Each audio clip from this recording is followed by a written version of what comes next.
तर अभिनेत्री अक्षया नाईकच्या घरी बाप्पा विराजमान झालेत। मोठ्या भक्तिभावानं अक्षया बाप्पाची पूजा अर्चना करते। अक्षयानं गौरीचं वैशिष्ट्य सांगितलंय, त्यासोबतच तिनं बाप्पाकडे काय मागितलंय हे गुपितही उघड केलंय। तसंच तिनं महाविद्यालयीन दिवसातले गणेशोत्सवातील काही किस्से देखील शेअर केलेले आहेत। तर या संदर्भात अभिनेत्री अक्षया नाईक सोबत बातचीत केली आमच्या प्रतिनिधी कावेरी पिंपळे यांनी। नमस्कार मंडळी, मी कावेरी आणि आज आपण आलोय अभिनेत्री अक्षया नाईकच्या घरी आणि खरंच खूप सुंदर डेकोरेशन आहे। तर पहिल्या प्रथम डेकोरेशन विषयी काय सांगशील? इतकंच सांगेन की ह्या वर्षी आम्ही रेडीमेड डेकोरेशन आणलं आहे, कारण आमच्या घरी सगळे सिनियर सिटिझन्स आहेत। काम करणारी ॲज सच माणसं आम्ही फक्त दोघं तिघंच होतो। ऑफकोर्स काम पण आहे आणि सगळेजण आम्ही घरातले मुंबईच्या वेगवेगळ्या भागांमध्ये राहतो, सो सगळ्यांनी एकत्र येऊन ते डेकोरेशन करणं थोडं कठीण जात होतं।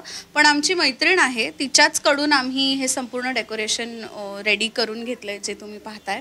पण आमच्या घरातल्या डेकोरेशनमध्ये एक स्पेशालिटी असते, ज्याला आपण माटोळी म्हणतो। तू गोव्याची आहेस, तुला माहिती असेल। सो त्यात जनरली वरती एक फ्रेम असते, त्या फ्रेमवरती सगळी फळं सगळ्या भाज्या लावलेल्या असतात जनरली। सो ह्या वर्षी आम्हाला ते करता आलं नाही, कारण इथे आम्हाला काही ठाकठोक करण्याची परमिशन नव्हती। सो आम्हाला ती फ्रेम ॲक्च्युली लावता आली नाही। पण त्याचं सिग्निफिकन्स हा आहे की गोव्यामध्ये सगळं जो लोकल प्रोड्यूस असतो ना, भाज्यांचा आणि फळांचा, तो आपण देवाला अर्पण करतो, की त्याला आपण थँक्यू म्हणतो, ग्रॅटिट्यूड दाखवतो की तुझ्या कृपेने आज आमचं घर भरलं आहे। त्यामुळे आपण आणि ऑफकोर्स लोकल अशीच भरभराट होऊ दे।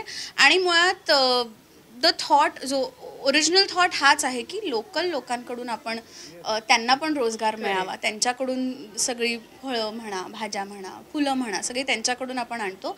आणि जो सगळ्यात पहिला हार्वेस्ट असतो भाताचा, तो पण लावतात त्या माटोळीवर। तर आता आपल्याला इथे मुंबईत तर डायरेक्ट तांदूळ येतो आपल्याकडे, त्यामुळे ते करणं शक्य नाही। त्यामुळे आपल्याकडे तांदूळ वाटीत ठेवतो आपण नुसता, आणि बाकी फळं आपल्याकडे ठेवलेली आहेत देवाकडे।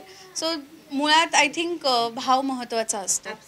ब्लड कॉलेजला असताना किंवा टी-शर्ट घालून आम्ही माज करायचो आणि मग फोटोज काय काढायचो, आणि मग आगमनाला जा, मग विसर्जनाला मी नसायचे, कारण मी कॉलनीच्या गणपतीचा विसर्जनला, पण आगमनाला कॉलेजच्या असायचे। मग तिथेही बंक करा, मंडपात बसा, प्रसाद वाटायला, ही कामं आमची असायची। पण धमाल यायची, खूप मजा यायची मला तिकडे। खूप बरं वाटलं तुझ्याशी बोलून, खूप बरं वाटलं तुझ्या बाप्पाचं दर्शन घेऊन, आणि असंच आपण भेटत राहूया आणि एकदा होऊन जाऊ दे गणपती बाप्पा मोरया। 1 2 3 गो, गणपती बाप्पा मोरया।